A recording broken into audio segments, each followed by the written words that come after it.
श्रियकान्ताय कल्याणनिधये निधयेत्तिनाम् श्रीवेङ्कटनिवासाय श्रीनिवासाय मङ्गलम्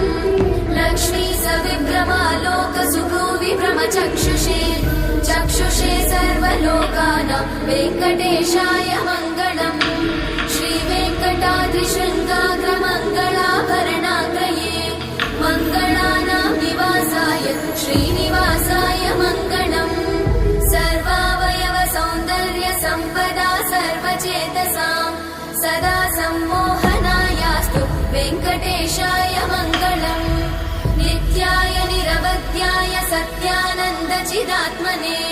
सर्वान्तरात्मने श्रीमद् वेङ्कटेशाय मङ्गलम् स्वतः सर्वविदे सर्वशक्तये सर्वशेषिने सुलभाय सुशीलाय वेङ्कटेशाय मङ्गलम्।